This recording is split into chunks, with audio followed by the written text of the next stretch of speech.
The desert sun had long since disappeared behind the jagged ridges of the Afghan mountains, but the heat still clung to the air as if unwilling to let go. Inside the small forward operating base, the night was restless but routine. Humvees rumbled. In the distance, diesel engines coughing in the dust. Somewhere, a radio crackled with static before falling silent again. Soldiers lounged where they could, weapons within arm's reach, their eyes half-lidded with fatigue, but never fully relaxed. For most of them, this was just another evening in an endless war.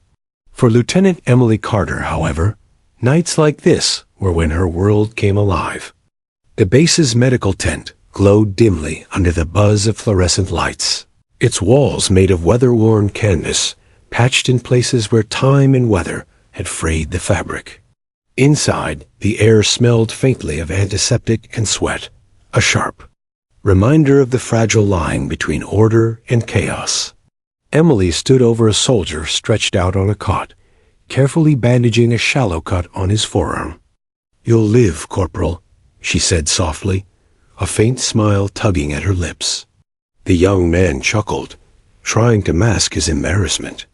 "Guess I'm not much of a war hero if I cut myself on barbed wire instead of enemy fire, huh?" Emily shook her head. "War doesn't care how you get hurt. My job's just to make sure you walk out of here whole. That's all that matters." The soldier nodded, gratitude in his eyes. When he left, Emily exhaled slowly, peeling off her gloves and tossing them into the bin. This was her world: small wounds, dehydration cases, the occasional bout of food, poisoning or heat stroke. It wasn't glamorous. It wasn't heroic. And most importantly, it wasn't the kind of battlefield medicine she had imagined during her training back in the States. Still, every soldier who walked in and out of her care carried a piece of her heart with them. But outside the walls of the medical tent, she was just a nurse. The combat medics got recognition for pulling men out of the line of fire. The surgeons back at the larger bases earned respect for saving lives in fully equipped operating rooms. Emily, on the other hand, lived in the in-between, the quiet, overlooked middle ground where no one expected heroics, only consistency. And she delivered that, night after night. Yet, as she scrubbed her hands and prepared for the next patient, she sometimes wondered if her role would ever change. Deep inside, she carried a restlessness, a quiet fire that her colleagues only glimpsed in moments of crisis. She wasn't afraid of blood or chaos. She wasn't rattled by screams or gunfire echoing in the distance. But no one had ever asked her to step beyond her station. Not yet. The base was small, a lonely speck carved into the rocky valley.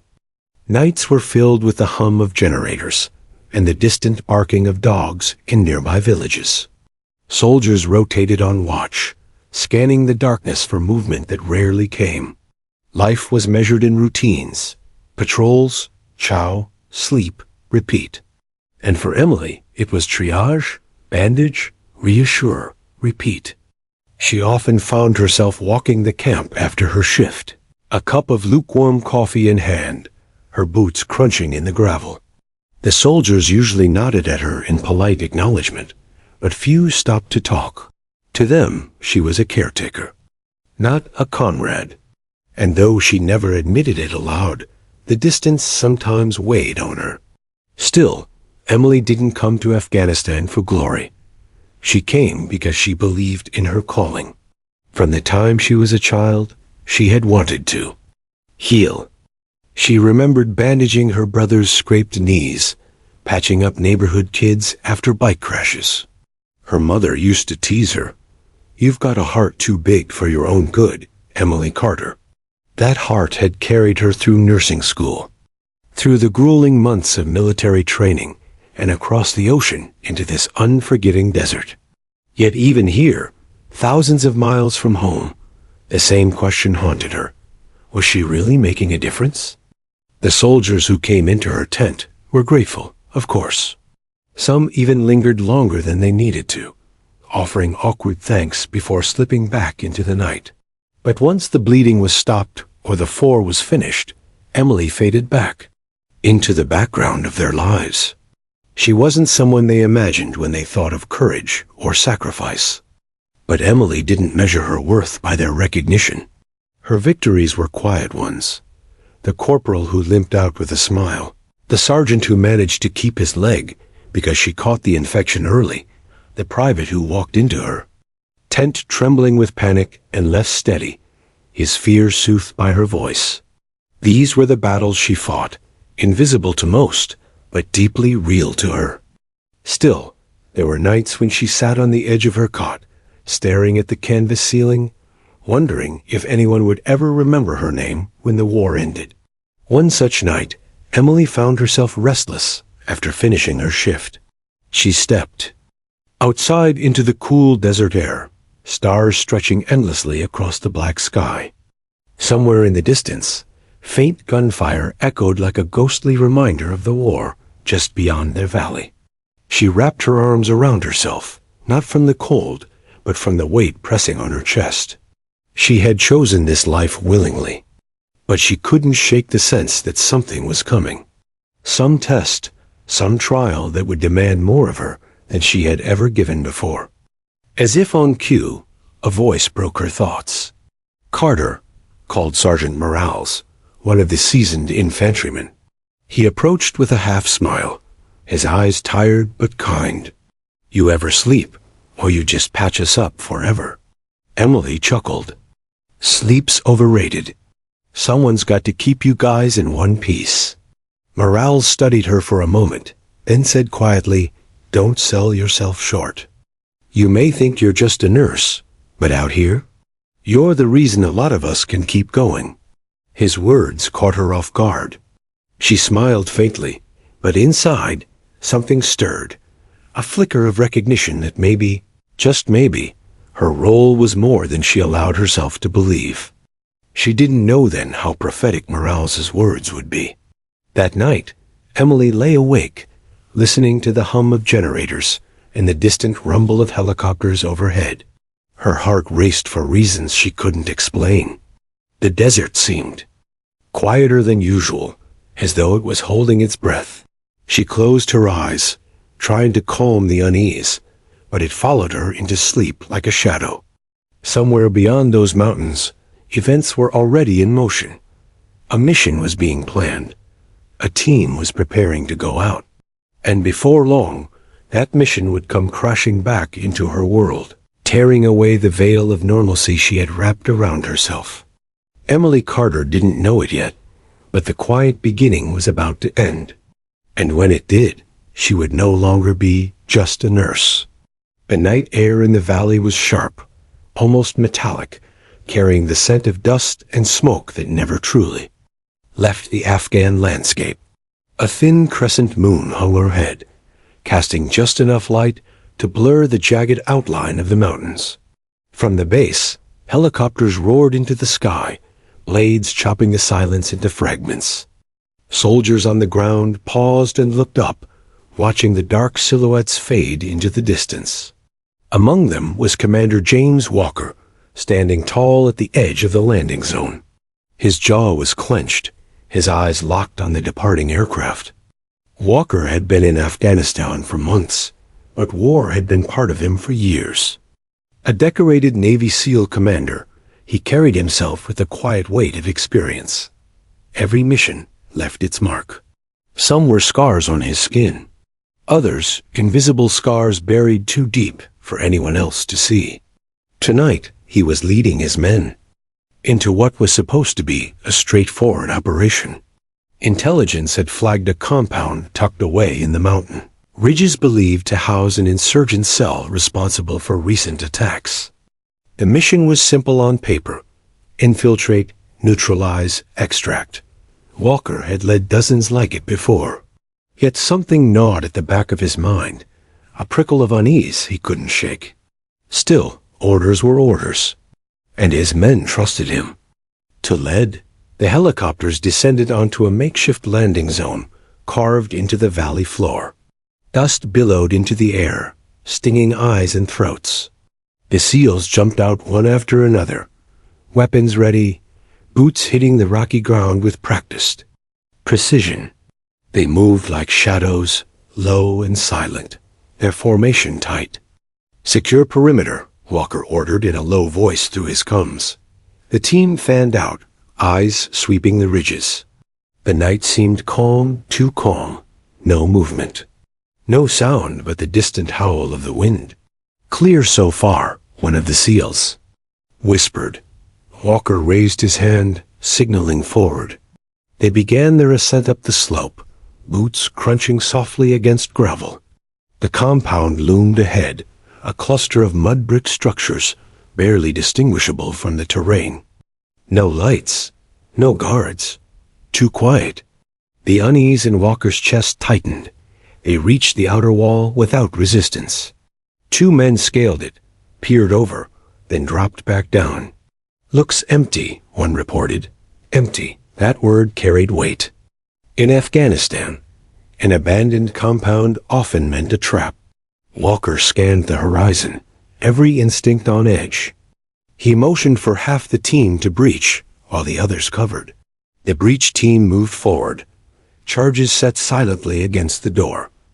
A sharp nod, then, boom. The door blasted inward, splintering into dust. The seals swept inside.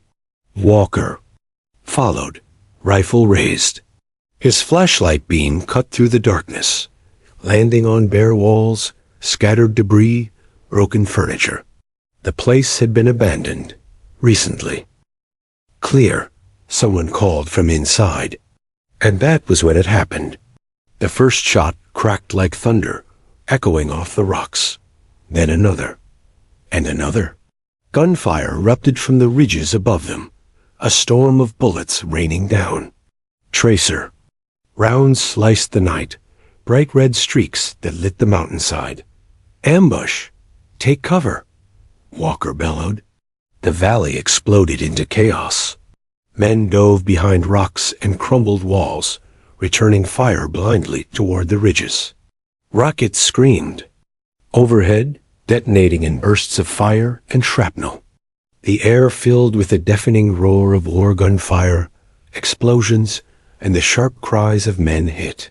Walker ducked behind cover, heart hammering. His comms erupted with voices. "Man down." "We've got a man down." "Suppressing fire." "I can't see them." The ridges were alive with muzzle flashes, insurgents firing from positions above. They had walked into a kill zone, funneled into the valley with no easy escape. "Hold your positions," Walker shouted, but his voice was drowned. In the chaos, he popped up long enough to fire a burst toward the enemy, and dropped back down as bullets shattered stone inches from his head. In the middle of the storm, the cries of the wounded pierced through. "Medic! He's bleeding out!" Walker crawled across the gravel toward the sound. He found one of his men, chest torn open by shrapnel, blood soaking the dirt beneath him. The medic was already working, hands moving fast, but his face was pale. "Commander, he won't last without evac," the medic said. Evac, the word cut deep. They were pinned down. Helicopters wouldn't risk landing in a valley, crawling with insurgents armed with RPGs. But without evacuation, men would die. Walkers. Cum crackled with static, then a strained voice. "This is Echo 2. We've got multiple critically wounded. Request immediate medevac at LZ Bravo." There was no guarantee the call would even reach the base. The ridges swallowed radio signals. Still, it was their only chance. Minutes dragged into eternity. The SEALs fought tooth and nail, firing upward, trying to suppress the enemy long enough to move. But the insurgents were relentless, their fire coordinated, precise. One by one, more men went down. Some crawled behind rocks, clutching bleeding limbs. Others lay still, silent. Walker's throat tightened as he watched the strongest warriors he knew crumble under the storm. He had led them here. He had walked them into this trap. His chest burned with guilt, but there was no time for it. He had to keep them alive. "Smoke out," he ordered. Grenades hissed, filling the valley with clouds of white cover. Under the shield, the SEALs dragged their wounded toward the relative safety of the lower slope. It wasn't much, but it was something. Walker stayed at the rear, firing until his magazine clicked empty. He reloaded with trembling hands, his breath ragged. The gunfire began to fade, replaced by the distant thump of helicopter blades. Against all odds, their call had reached the base. Evac was coming. "Hold the line," Walker shouted. The first helicopter appeared like a shadow, against the stars, swooping low. Its side guns roared, spraying the ridges with suppressive fire. The insurgents scattered, their shots less coordinated now. The valley shook with noise as more helicopters arrived, their searchlights cutting through the smoke. The SEALs moved fast, carrying their wounded onto the birds. Walker helped lift a soldier with both legs torn apart, his blood soaking through Walker's gloves. He shoved him aboard, then turned to grab another. The battlefield was chaos, but evacuation was underway. The helicopters lifted, one by one, packed with wounded men. Walker stayed until the last possible moment, his chest heaving, sweat and dust caked on his face. When the final bird touched down, he climbed aboard, dragging another bloodied soldier. With him, as the helicopter lifted into the night, he looked down at the valley, now littered with spent casings, shattered stone and blood. The mission had been a disaster. He glanced around the cabin at his men dozens wounded, pale, some unconscious, their blood pooling on the metal floor. The medics' hands were already slick, working frantically.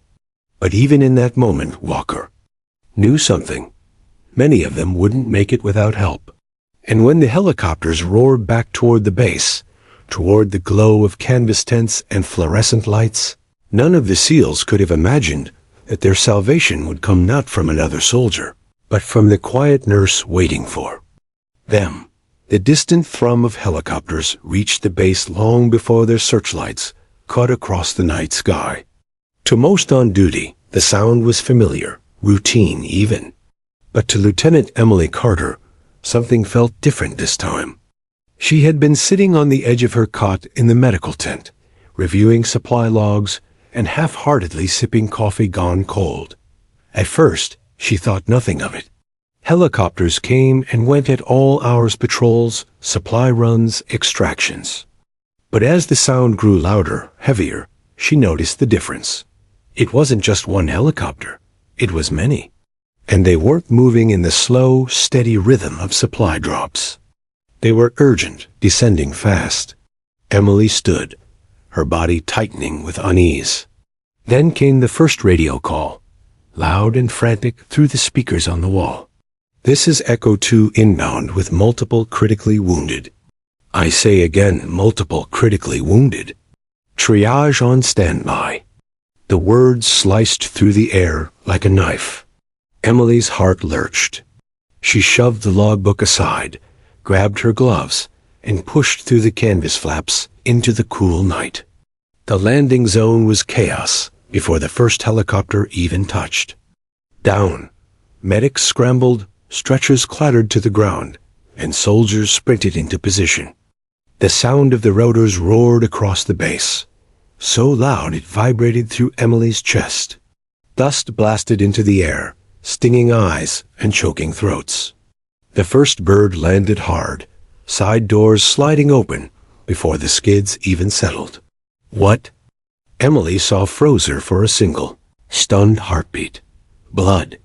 The floor of the helicopter was slick with it, pooling beneath limp bodies. Soldiers lay twisted, pale, groaning, some not moving at all. Their uniforms were shredded with holes, blackened with burns, or soaked through crimson. Medics lunged forward, pulling stretchers inside, dragging men out with desperate urgency.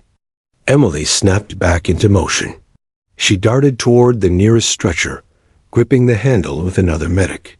Together, they carried a soldier whose chest rose and fell in ragged, shallow gasps. His skin was gray, his lips tinged blue. Emily's mind raced as she shouted over the roar of the rotors. "Get him to triage. Now move, move." They hauled him toward the tent, where the dim glow of fluorescent lights illuminated rows of cots hastily prepared for incoming casualties. Inside, the once quiet medical bay transformed into a storm. One by one, the helicopters unloaded there. Human cargo. The second bird landed, then the third. Each brought more wounded, more blood, more chaos. Men stumbled out clutching their arms or legs, while others had to be carried, their bodies limp and slick with sweat. The air filled with a symphony of pain groans, cries, shouted orders, the hiss of oxygen tanks. Emily moved among them with precision, her mind compartmentalizing what her heart screamed at. She assessed each soldier in seconds, triaging with ruthless efficiency. Abdominal wound priority 1. Get him prepped for surgery. Tourniquet, high on the thigh. Don't wait, do it now. This one's stable, move him to secondary. Free up that cot for criticals. Her voice cut through the noise, like a commander's, sharp and clear. The medics listened, obeyed, adjusted. She wasn't just assisting anymore. She was leading. Then she saw him. Commander James Walker stepped off the final helicopter, his uniform torn, his face streaked with dirt, and blood not his own. He was carrying one of his men slung over his shoulder, staggering under the weight. His eyes were wide, unfocused, his jaw clenched in grim silence. When he reached the triage bay, he laid the soldier down with trembling hands, his chest heaving as though the air itself burned. For a moment, he didn't move, didn't speak. He just stood there, staring at the chaos unfolding around him. Emily caught the look in his eyes, a frozen mix of shock, guilt, and helplessness. The kind of look she had seen before in soldiers who came in broken, but rarely in men of command. "Commander," she said firmly, stepping into his line of sight. "If you can't help, step aside. But don't just stand there." Her words snapped like a whip. For a fraction of a second, Walker's gaze flickered with recognition. But still, he didn't move. He was frozen, watching as the nurse, just a nurse, pushed past him and seized control of the battlefield that had followed them home. Inside the medical tent, the storm reached its peak. Emily moved from cot to cot, her gloves slick with blood, her scrubs already stained dark. She didn't stop to think, didn't hesitate. She barked orders, her hands flying with practiced precision. "Clamp that artery, no. Tighter, tighter. Pressure here. Don't let go, no matter what. Start that IV, now he's crashing."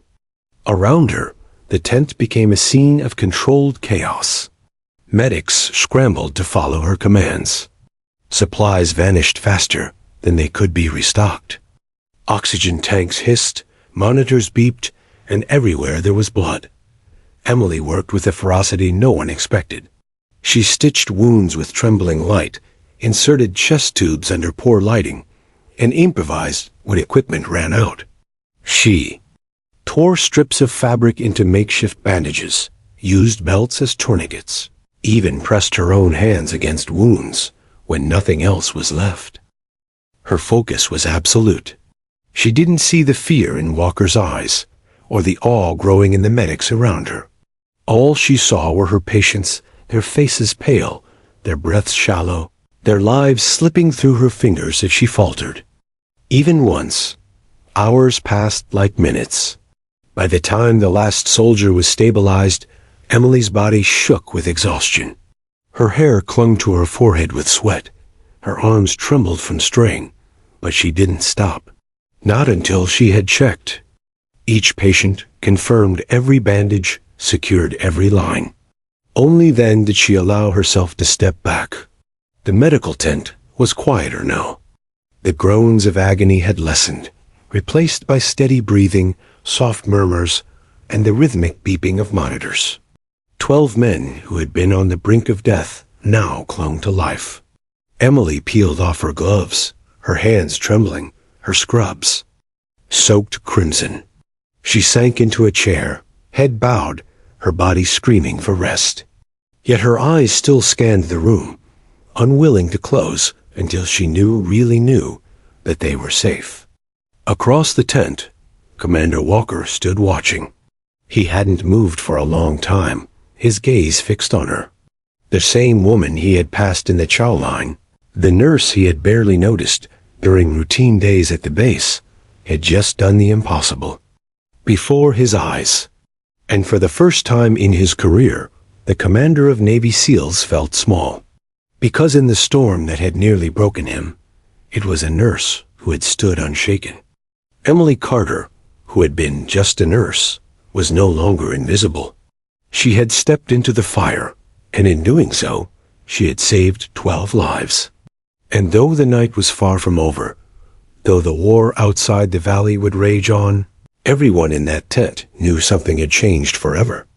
The quiet nurse had become the heart of the battlefield. The medical tent had become a world unto itself, sealed off from the night outside. The air was thick with the metallic tongue of blood and the sting of antiseptic, a mixture so sharp it burned the back of the throat. Overhead, the fluorescent lights flickered in uneven pulses, casting long shadows across the cots lined in frantic disarray. Outside, the whine of helicopters faded into the distance, but inside, the war raged on. Emily Carter stood in the center of it all, her scrubs soaked crimson to the knees, her gloved hands trembling only when they were still. She had no time to feel the ache in her muscles or the sting in her eyes. Every second mattered, every heartbeat. Fought for was a victory.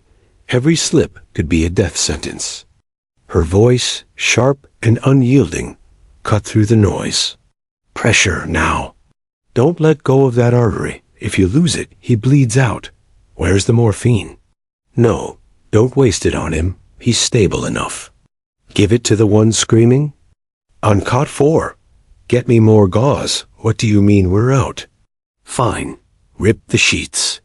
Tear them into strips and sterilize them over the burner.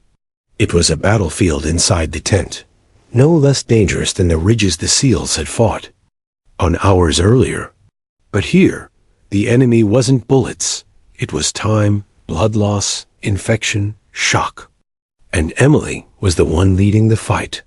The medics, young and overwhelmed, looked to her with wide eyes. At first, they had stumbled, hesitant, unsure whether to follow a nurse's command. But Emily's certainty, the way her words carried, weight that left no room for argument, swept away doubt. In their fear, her voice became their anchor. Even the SEALs who had followed their commander into hell were now moving under her orders. They fetched supplies, held limbs steady, pressed, their hands against wounds at her direction. Hardened warriors who had stormed compounds and taken lives now found themselves obeying the quiet nurse who had once been invisible to them. At the edge of the room, Commander Walker still stood. He had cleaned his face, his cuts now just streaks of dried blood, but his eyes were hollow, locked on Emily. He had given orders in firefights in the deadliest corners of the world. But here, surrounded by the screams of his men, he had frozen. It was Emily who had filled the void. For the first time in his career, Walker was not the one in command, and he couldn't look away from the woman who had stepped into that role. Without hesitation, Emily moved like a conductor, leading an orchestra of chaos. She bent over one soldier, stitching a gash so deep it nearly split him open, her fingers nimble despite the dim light. She turned instantly to another, shouting for suction when blood filled his lungs. When no one moved fast enough, she grabbed the tube herself, clearing his airway in seconds. Her mind was a map of the tent. She knew where every critical patient lay, what each one needed, and how long they had before slipping too far. She triaged with brutal honesty. A soldier with shallow breaths and a mangled leg was pushed ahead of one groaning with pain, but stable vitals. She didn't flinch when she ordered morphine withheld from one man to conserve it for another, in worse agony. She had no luxury of mercy. Every call was a gamble. Every decision carved into her conscience. But she made them, one after another, her face set in steel. At one point, a young medic faltered. His hands shook as he tried to insert an 4 missing. A vein twice. "Stop," Emily barked, pulling the needle from his hand. She leaned over the soldier, found the vein in one swift motion, and slid the needle in clean. Blood filled the chamber. The 4th dripped steady. She turned to the medic, her eyes fierce. "You don't freeze. Not here. You get it right, or someone dies. Do you understand me?" The medic nodded, his face pale, his voice caught in his throat. Emily's tone softened just a fraction. "Good. Now get back to work. You're stronger than you think." It was the same fire that had pushed her through nursing school, the same determination that had carried her across oceans. But now, in this blood-soaked tent, the fire wasn't just hers, it was everyone's. Her strength became theirs. Hours blurred together, the line between night and dawn erased in the fluorescent glow. The wounded filled every cot, then the floor lined up on blankets when space ran out. Emily's world shrank to the radius of her outstretched arms, one patient after another, one life clung to, one death staved off. She lost herself in the rhythm. Clamp, stitch, bandage, move. Her hands were raw beneath her gloves. Her back screamed from bending. Her throat burned from shouting. But she didn't stop. She couldn't. When her body threatened collapse, she reminded herself of each face. The corporal with the gray skin, the private whose leg she had saved, the sergeant with the chest wound, still fighting to breathe. She whispered to them as she worked, words they might not even hear, but words that mattered. "You're not dying tonight. Not on my watch." Walker finally moved. He stepped forward, crouching beside a soldier with shrapnel embedded in his thigh. His hands pressed against the wound as Emily ordered. "Harder. Don't ease up. He'll bleed out if you let go," she snapped. Walker pressed harder, his jaw tightening. He said nothing, just followed her command. He had never taken orders from a nurse before, but in that moment, he wasn't Commander Walker. He was another pair of hands in Emily Carter's war. He caught her gaze once, briefly. In her eyes, he saw no hesitation, no doubt. She wasn't just treating patients. She was commanding life itself. And for the first time since the ambush, he felt something stir inside him. Respect, awe, maybe even shame. The hours stretched until the first light of dawn crept under the edges of the tent. The night had been endless, but the storm was finally calming. The cries of agony dulled to whispers. The frantic rush slowed to steady work. One by one, the soldiers stabilized, their breathing regular, their bleeding controlled. Emily stood at the center of it all, her chest heaving, her arms streaked with blood that wasn't hers. Around her, medics slumped against walls, their faces hollow with exhaustion. The SEALs sat in silence, watching over their brothers, with eyes heavy from both fatigue and grief. 12 men who should have died were alive. Emily finally let herself exhale. Her knees threatened to buckle, and she stumbled toward a chair, sinking into it as if gravity had finally remembered her. She pulled off her gloves with shaking hands, her skin raw and reddened beneath. Her head dropped forward, but her eyes stayed open, still scanning the tent, still unwilling to let go. The tent was quiet now, save for the soft hiss of oxygen, and the rhythmic beeping of monitors. And in that silence, Commander Walker stepped forward, He didn't salute. He didn't speak. He simply stood there, staring at the woman who had done what he could not. Emily Carter, who had been just a nurse, had taken command when no one else could. And in doing so, she had changed everything. The sun had risen over the valley, its pale light creeping through the thin canvas walls of the medical tent. But Emily Carter barely noticed. For her, time had ceased to exist. The outside world, the mountains, the base, even the war beyond the ridges, had all collapsed into this suffocating space filled with blood, sweat, and the faint chemical sting of antiseptic. The wounded lay everywhere, on cots, on the floor, even on blankets dragged hastily into corners. The air vibrated with the hiss of oxygen tanks and the erratic beeping of monitors, salvaged from the base's limited supply. Some soldiers whimpered softly in pain. Others were silent, their lives hanging by a thread too thin for comfort. Emily's body screamed for rest. Her hands ached from hours of stitching and clamping. Her eyes burned from staring into wounds. Illuminated by flashlights when the power faltered, sweat clung to her skin beneath her blood-soaked scrubs. But none of it mattered. Every time she closed her eyes, even for a blink, she saw them. Faces pale, eyes pleading, mouths whispering for help. She could not stop. Not yet. A groan pulled her to the far cot, where a young private writhed, his leg torn open by shrapnel. Blood oozed from beneath the bandages, soaking through too quickly. "Damn it," she muttered. "He's bleeding again." She snapped her fingers at the medic beside her. Scissors. Cut it open. The medic froze, wide-eyed at the sight of the gaping wound. Emily didn't wait. She grabbed the scissors herself, slicing through the bandage, exposing the raw injury.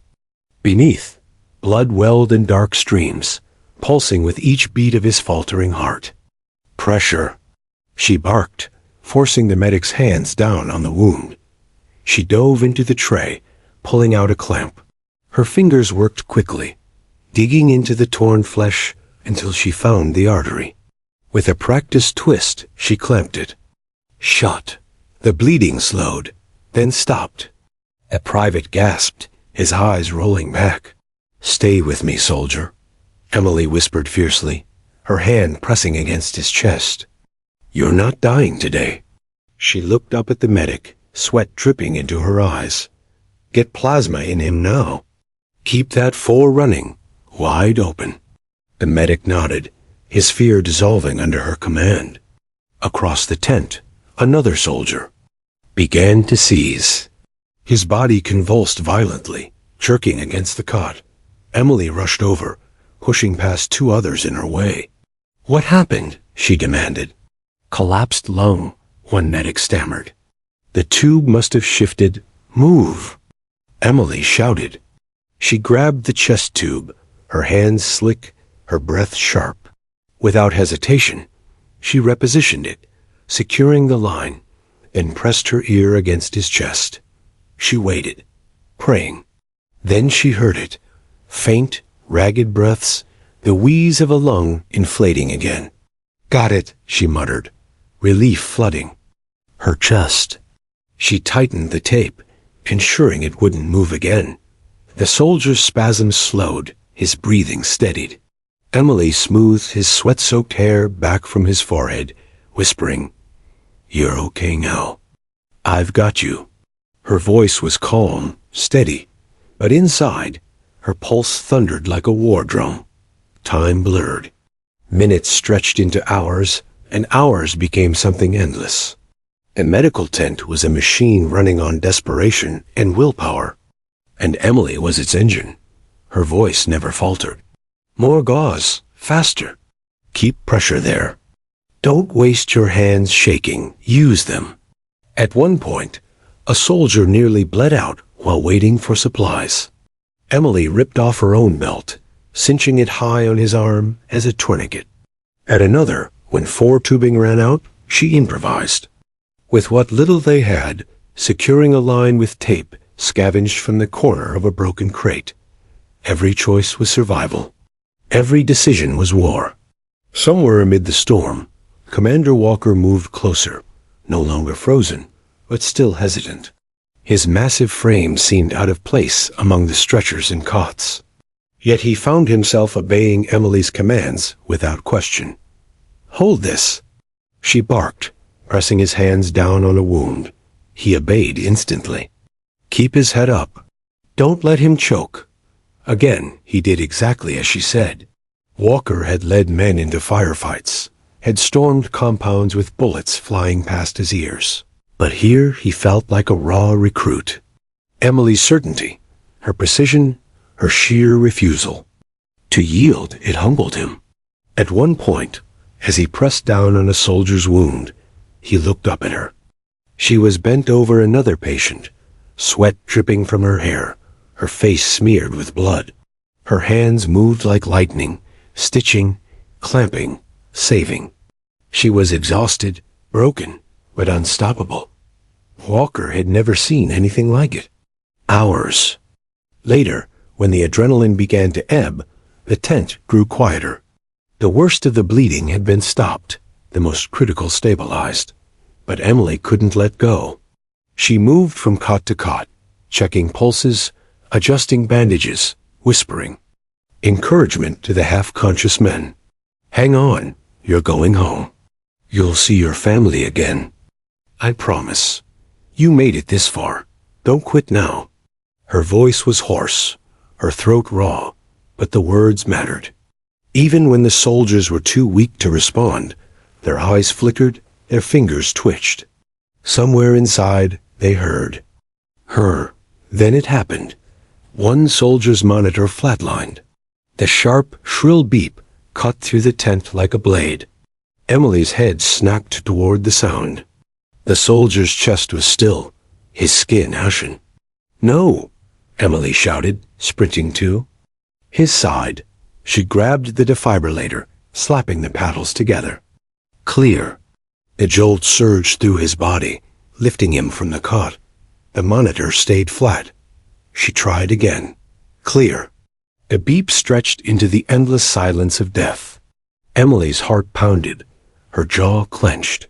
She pressed down, hard on his chest, starting compressions. Her arms pumped, sweat flying from her brow. "Breathe, damn it," she yelled. "Don't you quit on me." Walker moved to her side. "Carter, not yet." She snapped, never breaking rhythm. Compression after compression, she fought for him, pouring every ounce of herself into his lifeless body. Minutes passed, too long. Then, a flicker, a beep. The line on the monitor stuttered, then rose into a shaky rhythm. The soldier gasped, air flooding his lungs. Emily fell back, panting, her arms trembling violently. She had pulled him back. The tent was silent for a moment, the medics and soldiers watching in stunned awe. Even Walker was frozen, his chest rising and falling with heavy breaths as if he'd been the one revived.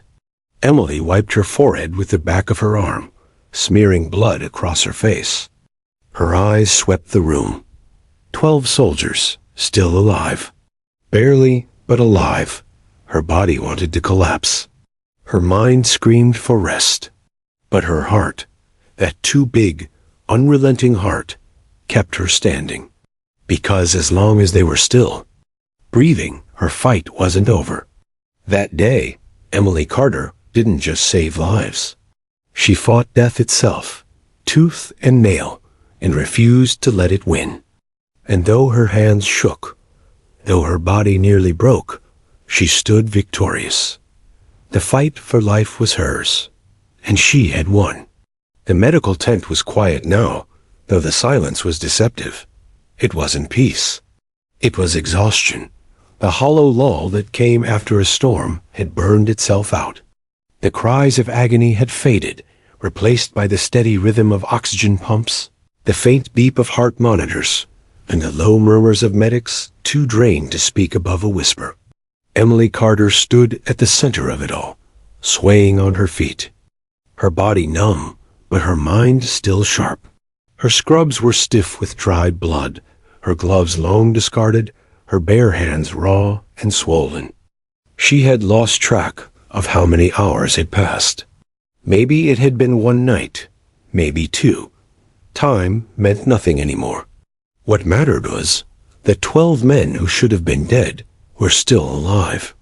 She moved slowly now, her steps unsteady, but her focus unwavering. Each cot was a story, each face a reminder of why she had fought so hard. On the first cot lay the private with the shredded leg, the one who had nearly bled out in front of her.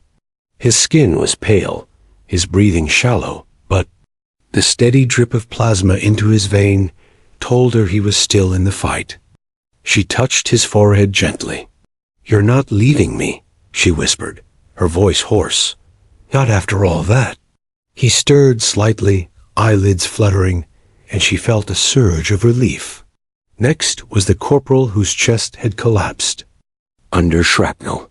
The chest tube she'd forced back into place was still taped to his side, draining the blood that would have drowned him.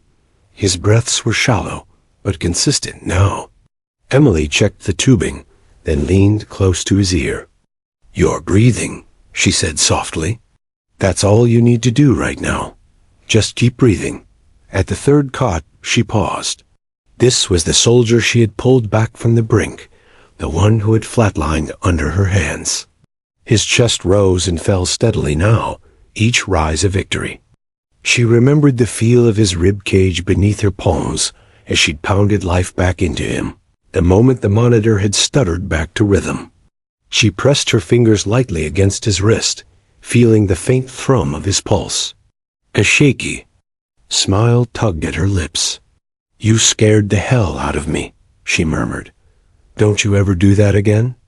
And so it went, cot after cot, 12 lives. 12 men clinging to the edge of existence, pulled back one by one through sheer determination and stubborn will. She had fought for each of them, trading pieces of herself for every breath they took now. The medics moved among them quietly, checking 4 lines, adjusting bandages. Their hands were steadier now, their fear burned away by the fire of survival. Emily had forged them into something stronger in the crucible of the night. At the edge of the tent, Commander James Walker watched. He hadn't left, not once. He'd held wounds closed with his bare hands, fetched supplies, followed her orders without question. And now, as the chaos faded, he found himself unable to look away from her. Emily Carter stood like a specter, her hair plastered to her face, her skin streaked with blood, her body trembling on the verge of collapse, but she hadn't broken. She had carried 12 men through hell and planted them firmly back on the side of the living. Walker had seen courage in 1,000 forms, in firefights, in last stands, in sacrifices made on foreign soil.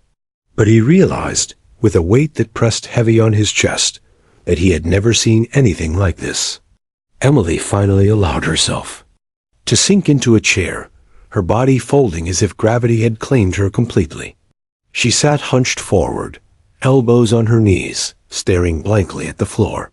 One of the medics brought her a canteen. "Ma'am," he said softly. She blinked, as if the word didn't belong to her. Then she took the water, sipping slowly. The liquid burned down her dry throat, and she closed her eyes briefly, savoring it. "Thank you," she whispered. Her voice cracked, the sound of someone who had given everything and had nothing left to spare. Walker approached then, his boots heavy on the canvas floor. He stopped in front of her, unsure of what to say. The commander of one of the most elite units in the military stood silent, humbled before a nurse who had done what he could not. Emily looked up at him, her eyes rimmed red, her face pale with exhaustion. For a moment, the world seemed to hold its breath. "You saved them," Walker said finally, his voice low, almost reverent. Emily shook her head. "We saved them. All of us," but Walker didn't agree.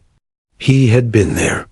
He had seen the moment when everything would have collapsed if not for her. The medics had followed her lead. The SEALs had followed her orders. Even he had. No. He said firmly, "It was you." Emily looked away, uncomfortable under the weight of his words. She had never wanted recognition, never sought glory. She just wanted her patients to live. That was her mission, her oath. And tonight, against every odd, she had kept it. The first rays of full sunlight filtered into the tent then, washing everything in a pale gold. Dust floated lazily in the beams, the quiet after the storm settling like a blanket over them all. One by one, the soldiers stirred. Weak voices whispered thanks, some too faint to hear clearly, but Emily caught them all. A squeeze of a hand, a flicker of eyelids, a faint curl of a smile. These were her medals, her decorations. She moved slowly from cot to cot again, checking each patient. She adjusted IVs, smoothed blankets, whispered encouragement. Her body begged for rest, but her heart wouldn't let her stop. Not until she knew each of them was safe. By midday, the tent smelled less of blood and more of antiseptic and sweat. The worst was over. Evacuation helicopters would soon take the wounded to a larger hospital, where better supplies and rested hands could continue what Emily had started. She sat once more, finally allowing her body to sag. Her hands lay limp in her lap, her knuckles raw, her fingers bruised. She stared at them, marveling at how much they had done in such a short time. 12 men. 12 beating hearts that might not have seen another sunrise. She let out a shaky breath, her chest tightening with something between relief and sorrow. She hadn't saved everyone. There had been others, soldiers too far gone when they reached her. Their faces lingered at the edges of her memory, ghosts she would carry forever. But these 12 were proof that her fight had meant something. Walker broke the silence again. He stood at her side, his shadow long in the sunlight. For a moment, he simply watched her, as if trying to memorize the sight of her there, worn and weary, but unbowed. Finally, he spoke. "When I froze, when I couldn't." His voice caught, and he swallowed hard. "You didn't. You stepped in, and you saved my men. You saved me." Emily lifted her gaze, her eyes meeting his. She didn't know what to say, so she said, the only thing that felt true, "I'm just a nurse." Walker shook his head slowly, his jaw tightening. "No," he said. "You're a warrior. And today, you were their commander." Emily looked back at the rows of cots, at the men breathing steadily, because she had refused to give up on them. She felt the weight of Walker's words, heavy and humbling. For the first time since the night began, a single tear slipped down her cheek. She brushed it away quickly, not wanting anyone to see, but Walker saw. And in that moment, he knew he would never forget her. The evacuation helicopters came just after noon, their blades chopping the dry Afghan air into thunderous waves. Sound rattled the canvas walls of the medical tent, announcing salvation for the wounded, who had clung to life through the night. Medics and orderlies hurried to prepare the patients. 4 bags were checked, bandages reinforced, stretchers lined up in precise rows. The tent buzzed with movement again, but this time it was purposeful, measured, almost calm. The desperate chaos of the night had given way to cautious relief. Emily. Carter stood in the middle of it all, shoulders slumped, eyes heavy. She moved slowly now, no longer running on the feverish fire of adrenaline, but on the brittle remnants of sheer willpower. Her body screamed for rest, every joint aching, every muscle trembling. Yet she kept moving. She bent over each patient, checking vitals, murmuring words of reassurance. "You're going home," she whispered to one soldier as the stretcher team carried him out. "You did good," she told another, brushing damp hair from his forehead. For each of the 12, she gave a word, A touch, a promise. They were hers, in a way. She had fought for them, bled with them, refused to let them slip away. Letting them go now was harder than she had expected. Commander James Walker lingered by the tent's entrance, his eyes following her every move. He had seen soldiers perform acts of valor on the battlefield, acts that earned medals, citations, and the silent respect of their brothers. But what Emily had done was different. It wasn't born of aggression or weaponry. It was born of refusal. Refusal to let death win. Refusal to yield when everyone else had faltered. And that, he realized, demanded more respect than anything he had ever witnessed. The last stretcher left the tent, carried toward the waiting helicopter. Dust swirled in the air, stinging Emily's eyes as she stepped outside. She watched as the helicopter lifted off, rising slowly into the sky, carrying her patients away. She stood with one hand shielding her face, her heart aching with both. Relief and emptiness. The medics gathered around her quietly, a loose semicircle of tired faces. Some had tears in their eyes. Others simply looked stunned, as if still trying to process what they had endured. One young private stepped forward. His hands shook as he saluted her, the gesture awkward but heartfelt. "Ma'am," he said softly, voice cracking. Emily blinked, taken aback. "What are you doing?" "You saved us," he said. "You saved them. I've never seen anything like it." Before she could protest, another medic lifted his hand in salute.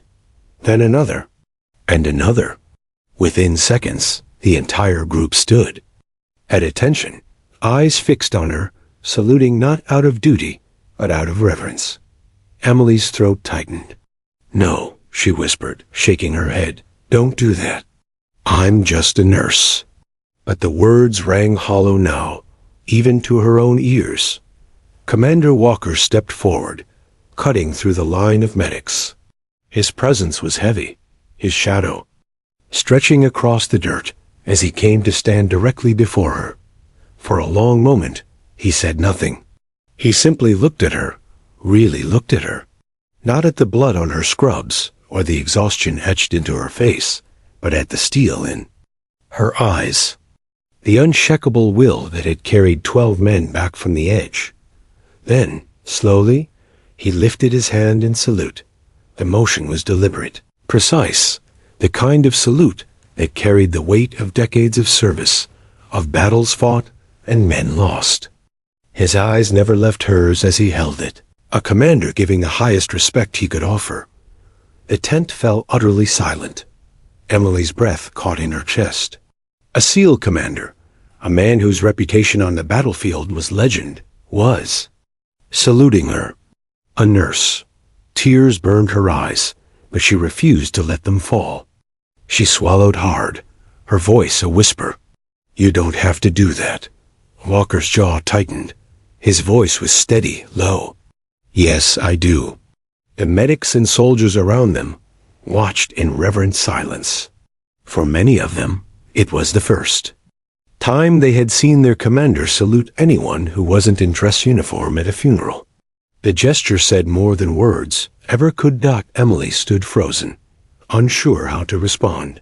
She wasn't trained for this, hadn't been prepared to be honored in this way. But in that moment, she realized it wasn't about her rank or her title. It was about what she had done when no one else could. Her hand lifted slowly, almost reluctantly, and she returned the salute. It was clumsy, imperfect, but it was enough. The moment stretched, a bridge of respect between two people from entirely different worlds. Then Walker lowered his hand, and the air seemed to shift, lighter somehow. Afterward, the soldiers crowded. Her, not with fanfare, but with quiet gratitude. One medic clasped her hand in both of his, whispering, "I'll never forget this night."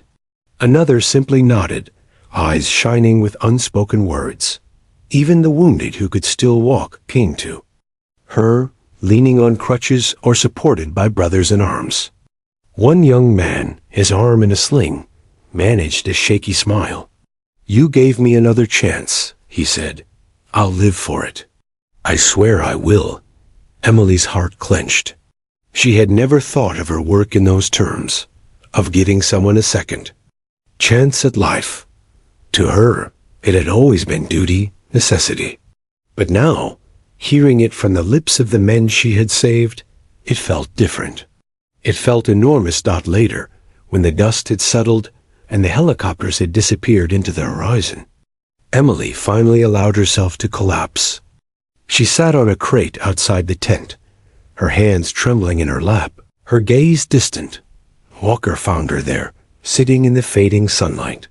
He didn't speak at first, simply lowering himself onto the crate beside her. They sat in silence, the weight of the night pressing down on them both. You did more than save lives, he said finally. His voice was rough, like gravel. You gave us hope. You reminded us what it means to fight, even when the fight feels lost. Emily shook, her head staring at the dirt. I just did my job. Walker turned to her, his eyes sharp. No, you went beyond your job. I've seen men freeze under fire. I've seen commanders lose control. But you? You stood up when the rest of us couldn't. That's not just anything. She didn't know how to answer. The words felt too big, too heavy. She wasn't built for glory. She was built for service, for the quiet, unseen work of keeping soldiers alive. And yet, a part of her, small, trembling, felt proud. As night fell again over the base, whispers spread among the ranks. Stories of what had happened in the medical tent traveled from soldier to soldier, passed like sacred truth. By dusk, Emily's name was spoken with reverence. They didn't call her just a nurse anymore. They called her the woman who had saved 12 men when death was certain. The woman who had led when even their commander had faltered. Emily Carter, the nurse who had become something far greater. And though she sat quietly in the shadows, trying to shrink away from the weight of it all, she knew one thing for certain. The respect she had earned tonight would never fade. Not for her, not for them, not for anyone who had been there to see it. The base returned to its uneasy rhythm in the days that followed. Patrols resumed, helicopters came and went, and the desert stretched endlessly beyond the barbed wire. From the outside, it seemed as if nothing had changed. But within the walls of the field hospital, whispers lingered like echoes of the night Emily Carter had stood against death itself. Her 12 patients were gone now, flown to a larger military hospital where they could recover under calmer hands and steadier supplies. Reports trickled back. Each of them had survived the journey. Each of them was still alive. Some were stable, some still critical, but they had all crossed the line that separated the living from the dead. And that, everyone knew, was because of her. At first, Emily resisted the attention. She slipped back into her routines, cleaning instruments, checking inventory, tending to the smaller injuries that came in daily. But she felt the weight of eyes on her everywhere she went. Medics who once barely noticed her now straightened when she passed.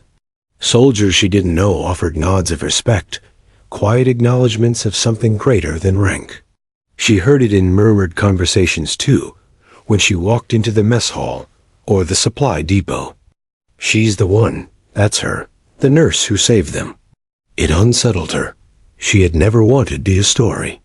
Commander James Walker made no effort to hide his admiration. Where once he might have passed her without a second glance, now he sought her out, offering small words that carried the weight of truth. You changed the way my men see the world, he told her one evening, as the sun dipped low behind the mountains. Emily shook her head. I just kept them alive long enough for evacuation. That's what nurses do. Walker studied her with the same intensity he gave to battlefield maps. No, he said quietly. Plenty of people could have treated wounds. Only you could have done what you did that night. Hold the line when Everything was breaking apart. She had no reply. Her hands fidgeted in her lap, fingers picking at her nails. Praise sat uneasily on her shoulders, heavier than the blood-stained scrubs she'd worn that night. Weeks later, a letter arrived from one of the 12. It came folded, the handwriting shaky but clear. Lieutenant Carter, it read. They told me I shouldn't be alive, that I had minutes left, maybe less. But you didn't give up on me. Because of you, I'll see my daughter again. She's only 6. She'll grow up knowing her dad because of what you did. I don't know how to thank you for that, except to say I will never forget you. Neither will she. Emily read the letter. Alone, sitting on her cot in the dim light of a lantern. Tears blurred the words until she had to set it down. She pressed it to her chest, her heart aching with a mixture of pride and sorrow. It wasn't just about the 12 men anymore. It was about the families waiting for them, the lives beyond the uniform that had been spared grief because she had refused to surrender. As news spread, higher command took notice. Reports were written, commendations whispered about. But Emily avoided the ceremonies, the attention. She declined interviews, turned down chances to be paraded as a symbol. I didn't do it for recognition, she told Walker when he mentioned an upcoming award. I did it because they were dying, and I couldn't let them die. Walker smiled faintly, though his eyes carried the weight of understanding. That's exactly why you deserve recognition. But Emily shook her head. Let the soldiers have the spotlight. They're the ones who carry the real burden. I'm just a nurse. She said it out of habit now, but even she felt the words falter. Just a nurse had lost its meaning. The world had seen her strength, and so had she. Back home, the story reached families before it reached the newspapers. Wives, parents, and children wrote letters of gratitude that piled high on the desk near her cot. Emily read each one slowly, carefully, as if handling fragile glass. She kept them tucked in a box, hidden away, but on sleepless nights she would take them out, reading line after line until dawn. One letter in particular stayed with her. A mother wrote, "You don't know me, but you saved my son. You'll never understand what that means until you've held a child you thought you'd eat. Lost. To me, you are not just a nurse. You are the reason my boy is alive. You are family now, even if we never meet." Emily folded that letter carefully, pressing it flat as if to protect the words from time itself. Months passed. The desert. Heat gave way to winter's bite, then back to heat again. The war continued, as wars always did, indifferent to individual acts of heroism. Soldiers rotated in and out.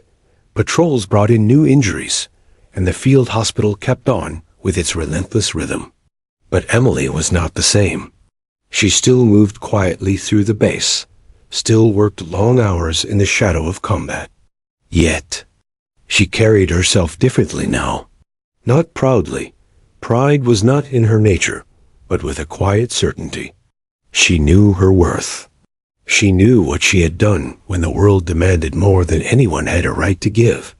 And that knowledge, unspoken but steady, became her legacy. One evening, months after the night that had changed everything, Walker found her sitting outside the hospital, watching the sunset bleed across the horizon. The sky was aflame with gold and crimson, colors that reminded her of both beauty and blood. "You ever think about leaving this behind?" he asked gently. Emily considered the question. She thought of home, of quiet mornings and soft beds, of a life where her hands weren't stained red and her nights weren't filled with screams. She thought of the weight she carried, the ghosts of the men she hadn't been able to save. "Yes," she admitted, "but then I think of the ones I did save. And I know I can't leave. Not yet." Walker nodded, as if he had expected that answer. "You've got more fight in you than most soldiers I've ever known." Emily smiled. Faintly, her gaze fixed on the horizon. "I'm not a soldier. I'm a nurse." Walker didn't argue. He simply looked at her, and in his silence was the acknowledgement that she was something more, something words couldn't quite capture. Years later, long after the war had moved on and new battles had replaced the old, her story still lingered. Veterans spoke of it in hushed tones. Families passed it down like sacred memory. The nurse who saved 12 men in one night. Emily never sought to correct them, never tried to soften the tale.